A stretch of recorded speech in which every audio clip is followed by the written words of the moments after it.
আগে থেকে এখনো পর্যন্ত উর্মিকে আর আমাকে আলাদা করার জন্য আপনারা সবকিছু করেছেন, কিন্তু শেষ পর্যন্ত আমার আর উর্মির বিয়েটা হয়ে যায়।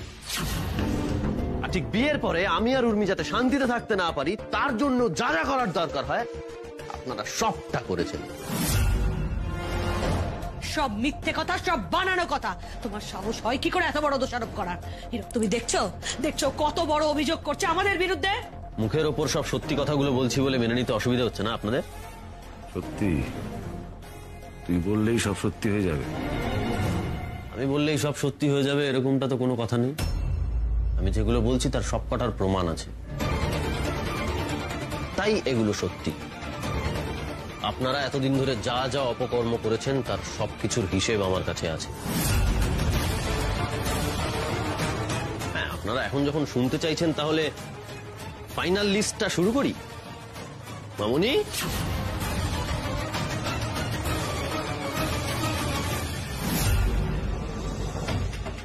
আপনারা প্রথম দিন থেকে একটার পর একটা অন্যায় করে চলেছেন। প্রথমত পয়লা বৈশাখের দিন বিনা কারণে, একটা ছোট্ট কারণ, বাড়িতে পুলিশ নিয়ে চলে এলেন। এসে আমার পুরো পরিবারকে যা নয় তাই বলে অপমান করলেন। বাড়িতে পুলিশ? আপনারা কারা? সকাল থেকে যোগাযোগ করতে পারিনি মেয়েটার সাথে। কোথায় আছে, কি করছে সেই চিন্তায় আমরা পাগল হয়ে যাচ্ছিলাম। কি চাও তুমি? কোথায় রেখেছো আমার মেয়েটাকে? কি বলছেন কি আপনারা? একদম ঠিক বলছি। আর এখানেই থেমে থাকলেন না।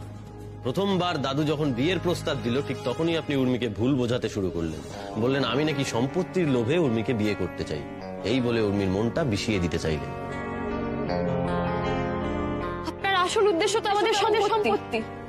তার জন্য আমাকে বিয়ে করাটা জাস্ট একটা টুল। আপনি আমাকে বিয়ে করে, আমাকে ইউজ করে আমার ফ্যামিলিকে শোষণ করতে চান, রাইট? Shut up! কিন্তু তাতে কোনো লাভ হলো না। আপনাদের ইচ্ছের বিরুদ্ধেই বিয়েটা হয়ে গেল। এই আমি কি দেখছি? দাদু, তোমার মাথায় সিঁদুর কেন? কি হচ্ছেটা কি এখানে? ওরা দুজনে বিয়ে করেছে মা। What? No, I mean yes. আপনারা মেনে নিতে পারলেন না।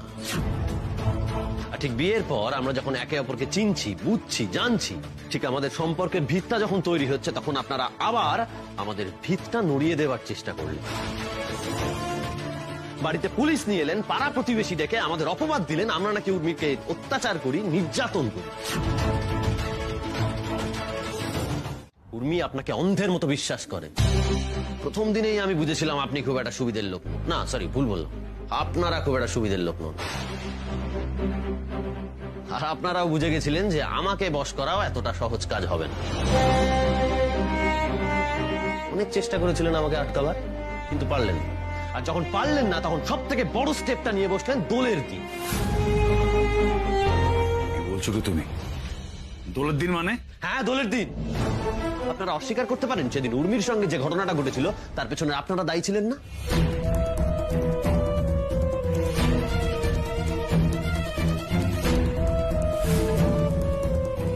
কি হলো বলুন? আপনারা সমরকে দিয়ে উর্মিকে বিপদে ফেলে আমাকে থ্রেট দিতে চাননি? চুপ করে আছেন কেন বলুন?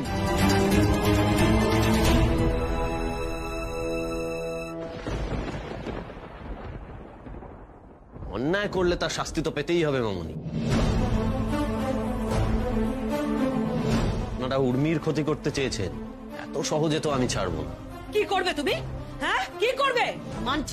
মানছি করেছি, তুমি যা যা বলেছো সব করেছি, কিন্তু আমি যা করেছি তার একটা কারণ আছে। কখনো চাইনি আমার মেয়ে একটা ভিখিরি ট্যাক্সি ড্রাইভারকে বিয়ে করে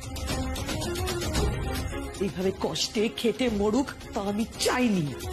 আমি চেয়েছিলাম অনেক উঁচুতে উঠুক, মিলেনিয়ারকে বিয়ে করুক। তোকে আমি সুখী দেখতে চেয়েছিলাম। আমি চাইনি তোমার মতো একজন ড্রাইভারকে বিয়ে করে লো ক্লাস লাইফ কাটা। আমি আমার মেয়েকে প্রোটেক্ট করতে চেয়েছিলাম। আমি কি ভুল করেছি? মা হয়ে মেয়েকে প্রোটেক্ট করা ভুল?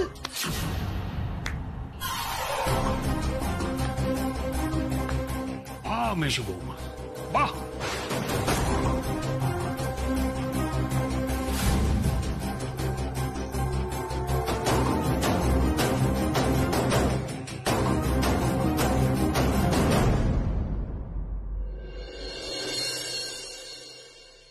তাহলে সে কথাই রইলো। হ্যাঁ, আমরা আশীর্বাদে তোজ্জোর করি।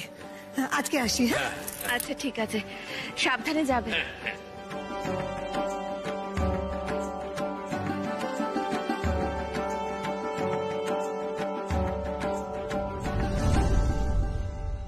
বাড়ির সবাই সবটা এত সহজে মেনে নিচ্ছে, ওদেরকে কিছুতেই খটকা লাগছে না। আমার তো লাগছে। না না টুকাই বাবু, তুমি অন্তত বুঝবে। কিন্তু তুমি সেই যে গেলে, এখনো তো ফিরছো না কেন? একটা ফোন করি তো।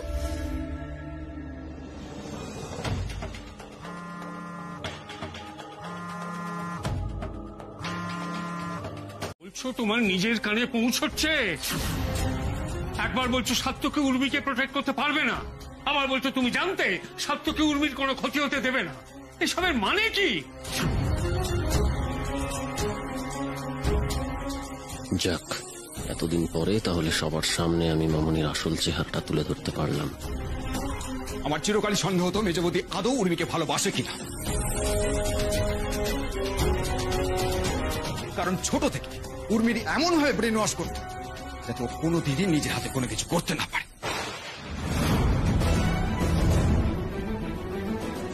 সারা জীবন এই মামনির উপর ডিপেন্ডেন্ট হয়ে থাকে।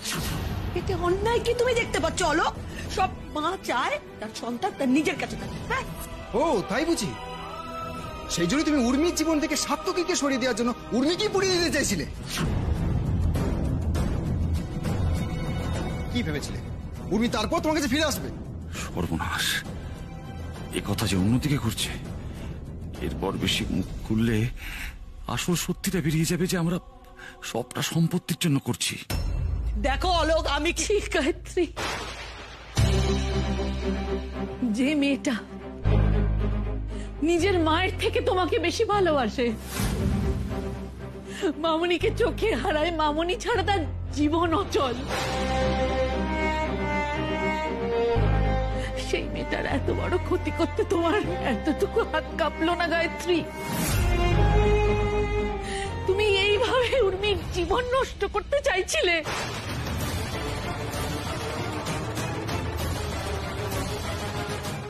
করবো না, তোমাদের আমি কিছুতেই ক্ষমা করব না। তোমাদের শাস্তি পেতেই হবে।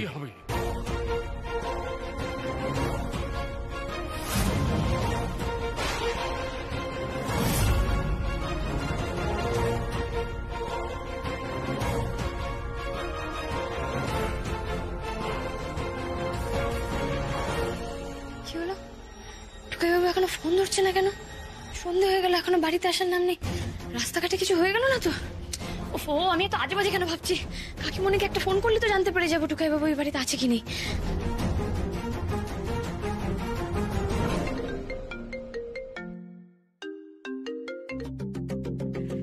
হ্যাঁ উর্মি বল। হ্যাঁ হ্যালো কাকিমণি, বলছি শোনো না, টুকাই বাবু ওই বাড়িতে আছে না, বাড়ি থেকে বেরিয়ে গেছে গো। সাত্যকী? আরে ও তো আমাদের দিতে এসেছিল, ও তো এতক্ষণে চলে যাওয়ার কথা। দাঁড়া দেখছি। ছাড়বো না তোমাদের আমি। কি ভেবেছো তোমরা? যা ইচ্ছে তাই করে যাবে? উর্মি দাঁড়া, নিচে কিরম হইচই হচ্ছে, আমি তো দেখি তো, তুই দাঁড়া। কি কি কিসের হয়েছে যাচ্ছে? কি বলছো কাকিমণি? বুঝলে, কদিন ধরে যে ধকল যাচ্ছে, আজকে না দেরি করবো না, তারপর খেয়ে দিয়ে শুয়ে পড়বো। সত্যি বলেছিস রে মেজো, আর শরীর দিচ্ছে না আমার। যা দিকটা রাখ। কি হয়েছে উর্মি?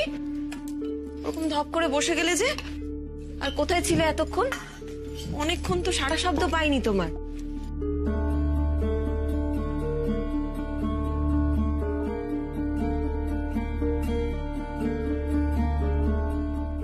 কি গো উর্মি? বর্দি ওরম চুপ করে বসে আছে কেন? মা বাবুলাতে আবার কিছু প্ল্যান করছে নাকি? ও চুপ করে থাকা মানে কিন্তু গন্ডগোল। তুমি যাও যাও, কি দেখো। উর্মি, হ্যাঁ কি হয়েছে? কিছু হয়নি। কি এত ভাবছো তাহলে? কিছু হয়নি রাগি আন্টি।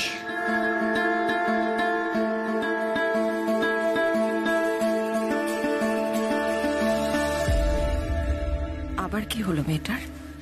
আগে বলো দাদু কার কথা বলছিল? বলে দেবো মামুনির নামটা। কি করব? আরে আমার তো মাথাই কাজ করছে না।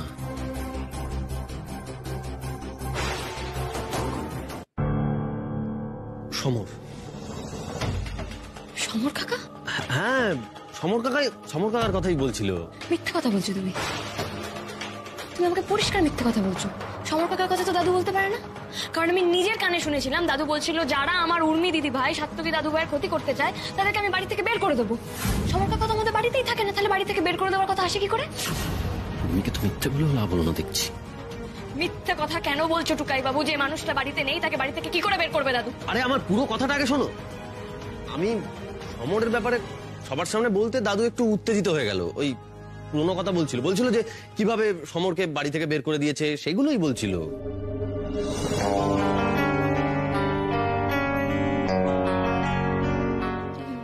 তুমি সত্যি কথা বলছো? হ্যাঁ, একদম সত্যি কথা বলছি। কিছু লুকোচ্ছ না তো আমার থেকে? আমি তোমার থেকে কি লুকোবো? তুমি আমাকে বিশ্বাস করো তো? ভরসা আছে তো আমার উপর? আছে টুকাই বাবু, আর আমি এটাও জানি যে তুমি আমাকে সব সত্যি কথা বলবে, কিন্তু ফোনের ওই কথাগুলো শুনে আমি নিজেকে ঠিক রাখতে পারিনি। তার মধ্যে দাদুর শরীর খারাপ হচ্ছিল, সবই তো শুনতে পাচ্ছিলাম, তাই এরকম। বুঝেছি, তুমি একটু শান্ত হও। আচ্ছা এসো, এসো আমার কাছে এসো।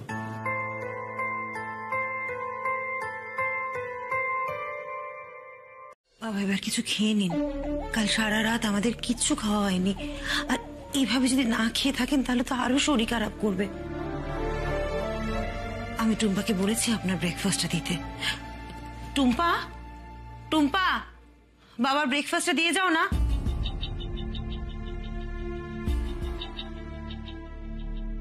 ও বাবা, দয়া করে খেয়ে নিন না বাবা। কাল যা হয়েছে হয়েছে, আজকে সবটা ম্যানেজ দিতে হবে। বাবা,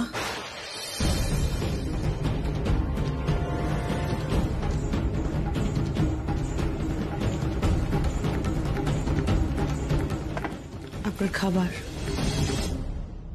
তুমি কেন খাবার নিয়ে এসছো? আমি তো বললাম টুম্পাকে আনতে। আমি বাবার সাথে একটু কথা বলি প্লিজ। বাবা, আপনি আমার উপর রাগ করে থাকবেন না। আপনি আমাকে ভুল বুঝছেন বাবা। আমি এখনো বলবো, আমি যা করেছি উর্মির ভালোর জন্য করেছি। তুমি যা করেছো তারপরে তুমি বাবার সামনে এসে কথা বলছো কি করে? না, আজ আর কোনো ব্যাকা কথা নয়, অন্যভাবে খেলতে হবে। দিদি ভাইয়ের জন্য কি ভালো করলে শুনি? চেষ্টা করেছিলাম বাবা, কিন্তু পারিনি। হ্যাঁ, আপনি বলতে পারেন যে আমার পদ্ধতিটা ভুল ছিল, কিন্তু আমি উর্মিকে নিয়ে কতটা পজেসিভ, কতটা কনসার্ন, এটা তো আপনার থেকে কেউ বেশি জানে না। এ নিয়ে আমার অনেক স্বপ্ন ছিল বাবা, সব শেষ হয়ে গেল বিষাত্মকে বিয়ে করে।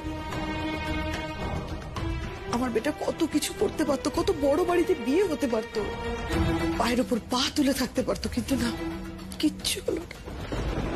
বিশ্বাস করুন বাবা, সাত্তকের থেকে বাঁচাতেই আমি এই কাজটা করেছিলাম। পদ্ধতি ভুল, কিন্তু উদ্দেশ্য খারাপ ছিল না। সবাই আমাকে ভুল বুঝছে। কুমিরের কারণে আমাকে শোনাতেই শুনছি। তোমাকে আমার ভালো করে চেনা হয়ে গেছে।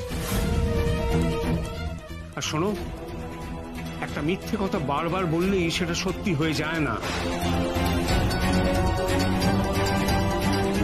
যে অন্যায় করেছো তার কোনো ক্ষমা নেই। এসব বরং অন্য কোথাও গিয়ে করো, আমার কাছে না। আমার মেয়ের ভালো চাওয়ার জন্য আমাকে এত বড় শাস্তি দিচ্ছেন বাবা? শাস্তি? শাস্তি এখনো কিছুই পাওনি। সাত্তকী সবটা জেনে গেছে। এবার যখন ও উর্মিকে সব সত্যিটা জানাবে, তখন উর্মির সামনে কোন মুখে দাঁড়াবে ভেবেছো? এটা বেটা বলে ওর চোখে চোখ রেখে কথা বলতে পারবে তো? শোনো, উর্মি যখন কাল এসে তোমাকে দুটো প্রশ্ন করবে, তার কি উত্তর দেবে সেটা এখন থেকে ভেবে রাখো।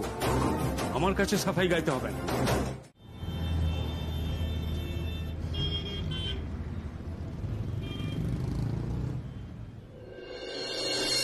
ভালোই হয়েছে আজকে তুমি আসছো।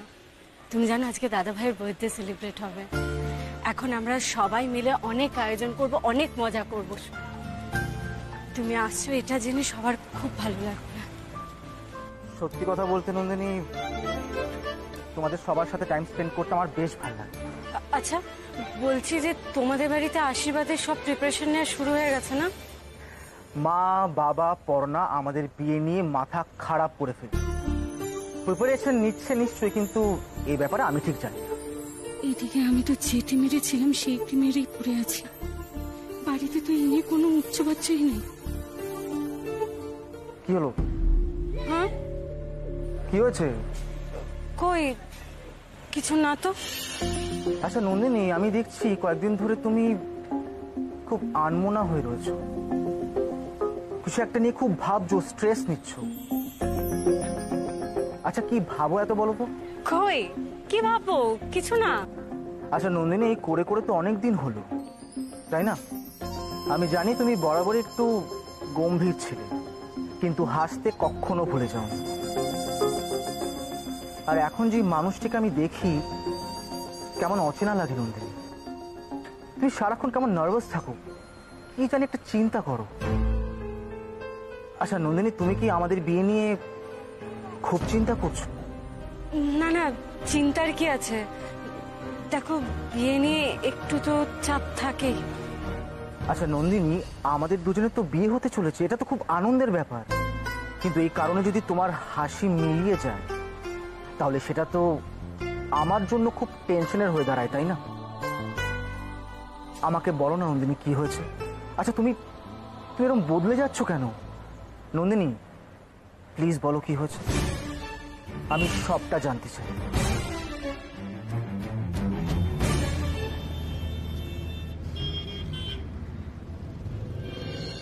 মেয়েটাই তো আমার এই ছোট্ট শিশু বউটা। সকালগুলো কলার জুড়ে খাম, কোন গোপনে দক্ষিণ বাবু, তোমার সাথে আমার আজকের দিনে দেখা হয়েছিল? হ্যাঁ, এটা তোমার মনে নেই? বাহ, এই নাকি তোমার সব মনে থাকে আর এটাই মনে নেই শুধু? সত্যি সত্যি আমার মনে পড়ছিল না গো। আমার কিন্তু মনে আছে এই দিনটা। এই দিনটা আমি কখনো ভুলতে পারবো না। এই দিনটা না আমার মনে খোদাই হয়ে আছে একেবারে। কারণ আজকের দিনে যে আমি তোমাকে পেয়েছিলাম। তোমার এত কিছু মনে আছে, কিন্তু আমার সত্যি কিছু মনে পড়ছে না গো। অবশ্য আজকের এই দিনটা মনে না রাখার আমার কারণও আছে। কি কারণ? আজকের এই দিনটা আমার জন্য খুব কষ্টের দিন ছিল টুকাই বাবু। তাই আমি চেয়েছিলাম আজকের দিনটা ভুলে যেতে। আমি এই দিনটা মনে রাখতেই চাই না। তুমি তো জানো না আজকে কি হয়েছিল। দাদু এখন কেমন আছে বলো? একটু বেটার। আসলে ওই সমর কাকার ব্যাপারটা নিয়ে একটু এক্সাইটেড হয়ে গেছিল, তো তাই একটু অসুস্থ হয়ে গেছিল। সেটা খুব স্বাভাবিক মামনি। যে লোকটাকে দাদু অত বছর আগে বাড়ি থেকে তাড়িয়ে দিয়েছিল, সেই লোকটাই আবার টুকাই বাবুর ক্ষতি করতে চাইছে। সেটা জানার পর দাদু তো অসুস্থ হয়ে পড়বেই। কাল অত কিছু হওয়ার জন্যই তো আমি এখানে এসেছি। কালকের ঘটনার সাথে তোমার সমর কাকার বাড়িতে আসার কি কানেকশন? কানেকশন আছেই তো বেটা। এই যে ও সাত্তকীর এত বড় ক্ষতি করতে চাইলো, আর আমি সেটা শুনে চুপ করে বসে থাকবো বলো? তুমি এটা ভাবলে কি করে বেটা? কালকে ওই আলোচনার পরে আমি সারা রাত ঘুমোতে পারিনি। আমি দু চোখের পাতা এক করতে পারিনি। আমার মাথাটাকে আমি শান্ত করতেই পারছিলাম না। তুমি এই কথা বলছো মামনি? তাহলে একবার ভাবো, যেদিন টুকাই বাবুকে ওরা গাড়ির ডিকিতে করে নিয়ে চলে যাচ্ছিল, যখন আমরা সবাই মিলে উদ্ধার করতে গেছিলাম, সেদিন আমার ভেতরে কি অবস্থা হচ্ছিল। জানি তো বেটা, তাই আমি ঠিক করেছি আমি নিজের হাতে চমরকে শাস্তি দেব। যে আমার মেয়ের ক্ষতি করতে চায় তাকে আমি ছাড়বো না, কিছুতেই ছাড়বো না। আর ওই জন্যই তো আমি এখানে এসেছিলাম। তারপর তারপর কি হলো মামনি? তারপর তো এসে দেখলাম ও বাড়ি নেই, পালিয়ে গেছে। আর কিছুদিন আগে আসলে ওকে আমি পেতাম, মিস হয়ে গেল। ওর হাত থেকে বেরিয়ে গেল শয়তানটা। কোথায় আর যাবে? টুকাই বাবু একটা কথা বলে জানো তো মামনি, যে অন্যায় করে তার পাপ তাকেই তাড়া করে বেড়ায়। চিন্তা করো না মামনি, ও যেখানেই ঘুরে বেড়াক না কেন, পাপের তাড়ায় ওকে ফিরতে তো হবেই। না বেটা, সমর আর ফিরবে না, সেই ব্যবস্থা আমি করে এসেছি। আচ্ছা মামনি, তুমি শুধু আমাকে একটা কথা বলো, তুমি সমর কাকার বাড়ি চিনলে কি করে?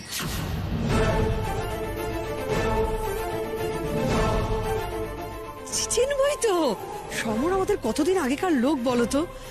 খোঁজ খবর নিয়ে অ্যাড্রেস বার করে নিলাম, তারপরে তো চলে এলাম।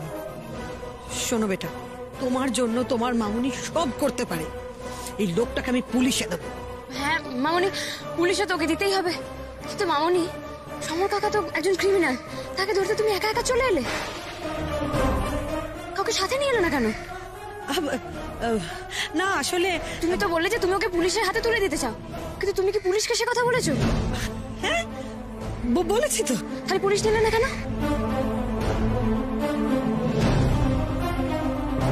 বেটা আমি এসেছিলাম যে আমি আগে এসে সমরকে বুঝিয়ে বলবো যে আমার বেটার সাথে কেউ এরকম কিছু করলে আমি তাকে ছেড়ে কথা বলবো না। তুমি কি ভেবেছো বেটা যে আমি ওকে শুধু শুধু পুলিশের হাতে দিয়ে দেবো, কিছু বলবো না? অবশ্যই বলবে মামনি, কিন্তু আমার কাছে না একটা লজিক ক্লিয়ার হচ্ছে না। কি লজিক বেটা? এই মনে করো তুমি সমর কাকার সাথে কথা বলছো, ওকে যা নয় তাই বলছো, ও আমার সাথে টুকাই বাবুর সাথে যা যা করেছো ওকে সবকিছু নিয়ে বলছো। তোমার কি মনে হয় মামনি, তোমার এই কথাগুলো সমর কাকা চুপচাপ দাঁড়িয়ে দাঁড়িয়ে শুনতো? ও তো তোমার কথা শুনেই বুঝে যেত যে তুমি পুলিশ ডেকেছো, তখন তো পালাতো। সাত্তকের সঙ্গে থেকে থেকে তো এই মেয়েটার মুখে খুব বুলি ফুটেছে দেখছি, একের পরে এক জেরা করে চলেছে। কি ভাবছো মামনি? আমি ভাবছি আমার বেটা কত বড় হয়ে গেছে, এখন আমাকে জেরা করছে। ভালো ভালো। আসলে তুমি ও বাড়িতে গিয়ে একদম বদলে গেছো বেটা। তুমি আর তোমার মামুনিকে ভরসা করো, তাই না বেটা? অথচ দেখো তোমার জন্য আমি কত কিছুই না করি। না না মামনি, তুমি আমাকে ভুল বুঝছো। না বেটা, ঠিকই বুঝেছি। যাই হোক, পুলিশকে আমার ইনফর্ম করাই ছিল, আগেই বললাম তোমায়। ওদেরকে বললেই ওরা চলে আসতো, সমর পালানোর পথ পেত না। শোনো বেটা, আমার উর্মির সাথে যে এরকম করবে তাকে শাস্তি পেতেই হবে, আর সেটা আমি সমরকে দিয়েই ছাড়ব। না মামনি, তুমি সমর কাকাকে শাস্তি দেবে না। শাস্তি দেবো না? না, কারণ ওকে শাস্তি দেবো আমি। সমর কাকা আমার ছোটবেলা নষ্ট করেছে, আমাকে জোর করে কিডন্যাপ করে নিয়ে গেছে, আমার জীবনে এত বড় একটা ট্রমা এনে দিয়েছে। তার শাস্তি আমি ওকে দিতে পারবো কিনা জানি না, কিন্তু টুকাই বাবুর যে ক্ষতি করার চেষ্টা করেছে সেটার কোনো ক্ষমা নেই। আমার টুকাই বাবুর গায়ে যে হাত দেওয়ার চেষ্টা করবে তাকে আমি ছাড়বো না। সমর কাকা পৃথিবীর যেখানেই থাক না কেন ওকে আমি ঠিক খুঁজে বের করবো, আর ওকে কঠিন শাস্তি আমি দেবই। তুমি দেখে নিও মামনি, এটা আমার প্রমিস। আর উর্মির প্রমিস রাখে। উর্মিকে দেখে আমার এমন লাগছে কেন? ও যদি সত্যিই ধরে ফেলে সমরকে, তাহলে তো আমরা শেষ। একটা খুব জরুরি ব্যাপারে আজকে মিটিংটা ডেকেছি। আমি অনেকদিন ধরেই এই বিষয়ে ভাবনা চিন্তা করছি, মানে যেটা আমাদের কোম্পানির ভবিষ্যতের জন্য। কি ব্যাপার স্যার? খুব ইম্পর্টেন্ট কিছু অ্যানাউন্স করবেন মনে হচ্ছে। হ্যাঁ, আমি অনেকদিন ধরেই ভাবছি যে এই কোম্পানিতে আমি তো অনেকদিন কাটালাম, অনেক কিছু সামলালাম, এবার বোধহয় সময় হয়েছে আমার রিটায়ারমেন্ট। কি বলছেন স্যার, আপনি কোম্পানি থেকে সরে যাচ্ছেন? আরে না, তা কেন, আমি তো সবসময় কোম্পানির সঙ্গে আছি, মানে ছাতার মতো। কিন্তু এবার তো সময় হয়েছে আগামী প্রজন্মকে এগিয়ে দেওয়া। তাই আমি একজনের নাম প্রপোজ করতে চাই, মানে আমাদের পরবর্তী এমডি হিসেবে। সেই ব্যাপারে তোমাদের মতামত চাইছি। এ তো খুব ভালো খবর স্যার। স্যার আপনি সিদ্ধান্ত নিয়েছেন মানে ওটা নিয়ে তো আমাদের দ্বিমত থাকার কোনো প্রশ্নই নেই। স্যার, কে হচ্ছেন আমাদের নেক্সট এমডি? হ্যাঁ বলছি, আমি অনেক ভেবেচিন্তে এটা ঠিক করেছি।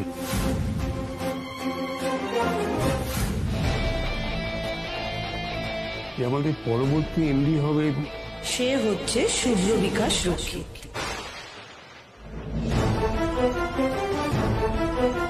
মানে আমার ছেলে ভিকি।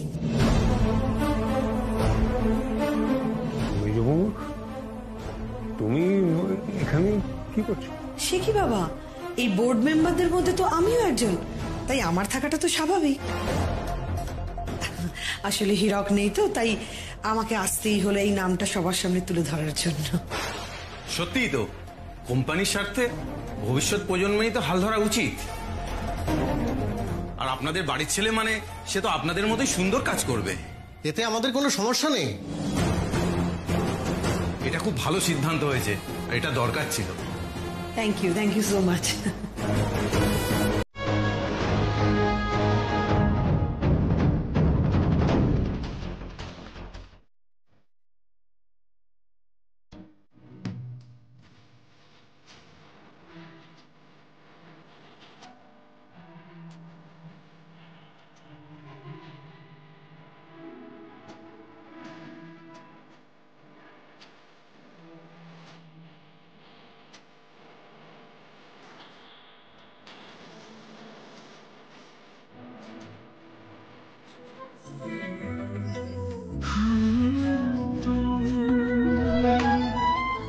বাবু, আজকে সারপ্রাইজটা কিরকম লাগলো? এটা আমার বেস্ট বার্থডে এভার। কোনোদিনও না এরকম ভাবে জন্মদিন পালন করিনি আমি। এত তাড়াতাড়ি ডিসাইড করে ফেললে? এখন তো তোমার বার্থডে স্পেশাল গিফটটাই তুমি পাওনি। মানে বার্থডে স্পেশাল গিফট এটাই তো ছিল, আবার কি গিফট দেবে? पिक्चर अभी बाकी है टुकाई बाबू, रुको।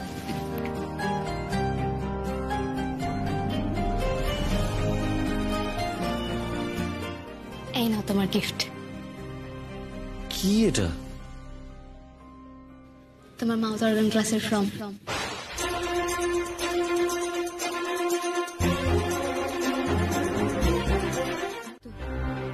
দেখো টুকাই বাবু, আমি কিন্তু জানতে পেরেছি তুমি মাউথ অর্গান বাজাতে ভালোবাসো। হ্যাঁ ঠিক আছে, তুমি পরিবারের মুখের দিকে তাকিয়ে ওটা ছাড়তে বাধ্য হয়েছিলে। তুমি তো আমাকে বলেছিলে টুকাই বাবু, পরিস্থিতিতে পড়ে মানুষ অনেক সময় অনেক কিছু করে। তুমিও না হয় মাউথ অর্গান ছাড়তে বাধ্য হয়েছিলে, কিন্তু এখন তো আর সেই সময় নেই। এখন তো আমরা একটু হলেও ভালো সময় দেখছি, তাই না? তাহলে তুমি এখন কেন শিখতে পারো না? না পারি না। কেন পারো না সেটাই তো জিজ্ঞেস করছি। আর হঠাৎ করে এই কথাটাতে এত রেগে বেড়াচ্ছ কেন? আমি এত ভেবে এত চিন্তা করে তোমার পছন্দের জিনিসটা তোমার গিফট করে নিয়ে এলাম, আর তুমি কে তোমাকে পছন্দের জিনিসটা গিফট দিতে আমাকে বলেছিল? আমি দিয়েছিলাম? দিইনি তো। তাহলে কেন দিতে গেলে তুমি? তুমি এরকম রেগে যাচ্ছ কেন? আমি তো তোমার কথা ভেবেই মাউথ অর্গানটাকে নিয়ে এলাম। চুপ করো, যথেষ্ট রাত হয়েছে। তুমি নিজেও ঘুমো আর আমাকেও ঘুমোতে দাও। এরকম অদ্ভুত বিহেভ করছো কেন আমার সাথে? এত রেগেই বা যাচ্ছ কেন? মাউথ অর্গান নিয়ে তোমার কোনো সমস্যা হচ্ছে আমি বুঝতে পারছি, কিন্তু সেটা আমাকে তো বলো, আমাকে তো শেয়ার করো। প্লিজ, এটা নিয়ে আমার আর কথা বলতে ভালো লাগছে না। এই, তোরা এখানে চুপচাপ দাঁড়িয়ে আছিস কেন রে? রিহার্সাল কেমন চলছে তোদের? রিহার্সাল তো ঠিকই চলছে, কিন্তু আরেকজনের কি হয়েছে বোঝা যাচ্ছে না। কার? ওই যে উমা, যার নিচে কুদে বাড়ি মাথায় তোলার কথা সেই রকম মুশড়ে বসে আছে। এবার দেখ কোন দিকে সূর্য উঠলো গো মা পাগলার দয়। উর্মি, বসে আছো কেন? ওঠো। আমি এখানে বসে বসে রিহার্সাল দেখি না গো। না না, বসে বসে দেখলে তো হবে না, নববর্ষের অনুষ্ঠান বলে কথা। আর তোমার তো মেলা কাজ থাকার কথা নয়, তাই না? এই মোমো, ওকে একটা গান শিখিয়ে দে না। হ্যাঁ, এই উর্মি, কালকে আমি তোমাকে যে গানটা শেখালাম ওটা করো না। আমি গাইবো না মোমো দিদি। আরে গাইবো না বললে কি করে হবে? এখন থেকে প্র্যাকটিস না করলে স্টেজে গিয়ে তো কি সব ভুলে যাবে। হ্যাঁ, আর টুকাই তোমাকে কি বলেছিল মনে আছে? যে কোনো কাজ প্র্যাকটিস করলে সেটা ভালো করে করা যায়। গানটাও তাই। হ্যাঁ, গাও গাও গাও। আচ্ছা ঠিক আছে। দাঁড়িয়ে আছো তুমি আমার গানের